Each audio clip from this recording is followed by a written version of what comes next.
નમસ્કાર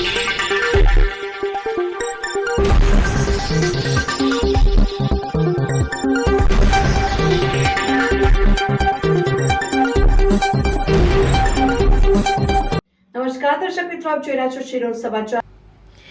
ડભોઈ નગરની વર્ષોથી વિકાસથી વંચિત રહેલ જીઆઈડીસીમાં આખરે ધારાસભ્ય શૈલેષભાઈ મહેતા દ્વારા વર્ષોથી બિસ્માર રોડનું ખાતમુહૂર્ત કરવામાં આવ્યું।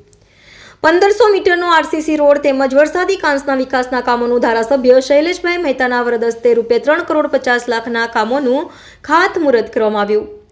ડભોઈ દર્ભાવતીનો ઠેર ઠેર વિકાસ થઈ રહ્યો છે, ત્યારે નગરની જીઆઈડીસી કેમ વંચિત રહે? વર્ષોથી ડભોઈ નગરની જીઆઈડીસી વિકાસથી અડકતી રહી હતી। 7 વર્ષ ધારાસભ્યનો કાર્યકાળ રહ્યો, ત્યારે આજે પ્રથમ વખત વર્ષોથી બિસ્માર રોડ જીઆઈડીસીમાં નવીન બનવા જઈ રહ્યો છે।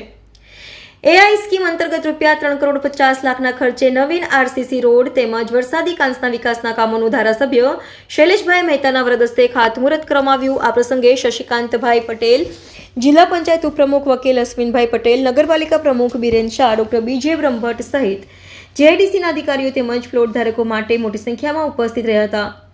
ડભોઈ મધ્ય ગુજરાત વીજ કંપનીના ઝવેરીબેન, ટાઉન એન્જિનિયર વનરાજસિંહ પણ ઉપસ્થિત રહ્યા હતા। ડભોઈ જીઆઈડીસીનો હવે વિકાસ થશે તેવી ચર્ચાએ જોર પકડ્યું છે, ત્યારે આગામી સમયમાં હવે બંધ પડેલ કંપનીઓ પુનઃ ધમધમે અને લોકોને રોજગાર મળે તેવી આશા બંધાઈ છે। ડભોઈમાં આવેલ જીઆઈડીસી ઘણા વખતથી અહીંયા નાના મોટા ઉદ્યોગો કામ કરી રહ્યા છે। લોકોની કેટલીક સમસ્યાઓ હતી, એના સમસ્યાના ભાગરૂપે આજે જીઆઈડીસીના રસ્તાઓ આરસીસી કરવાના કામનું ભૂમિપૂજન સાથે વરસાદી ડ્રેનેજનું પણ ભૂમિપૂજન આજે અહીંયા કરવામાં આવ્યું છે। લગભગ ₹3.5 કરોડ રૂપિયાના ખર્ચે સરકારની 80-20ની યોજના છે, એ યોજના અંતર્ગત આ કામગીરી હાથ પર લેવામાં આવી છે। અને જીઆઈડીસી એ ડભોઈની એકતાનું પ્રતીક અહીંયા દેખાય છે, કારણ કે અહીંયા હિન્દુ, મુસ્લિમ સહિત તમામ કોમ અને જ્ઞાતિના લોકો વેપાર કરી રહ્યા છે, અને આજ દિન સુધી જીઆઈડીસીમાં કોઈ વિવાદ સામે આવ્યો નથી।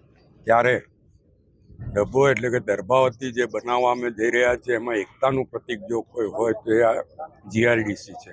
અને જીઆઈડીસીનો વિકાસ થાય અને અહીંયા નાના મોટા ઉદ્યોગ ધંધાઓ વિકસે એવા અમારા પ્રયત્નો છે, અને એમાં જ્યાં પણ સરકારની જરૂર છે સરકાર અહીંયા આગળ મદદરૂપ થશે।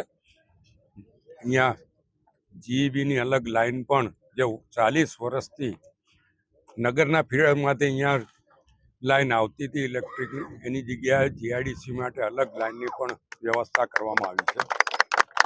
હું જીઆઈડીસીના તમામ પ્લોટ હોલ્ડરો, ઔદ્યોગિક એકમોના માલિકોને અભિનંદન આપું છું, શુભેચ્છા પાઠવું છું, અને એમને ખાતરી આપું છું કે જીઆઈડીસી માટે જે કંઈ સરકારની જરૂરિયાત હશે ત્યાં સરકારમાંથી એમને લાભ અપાવીશું।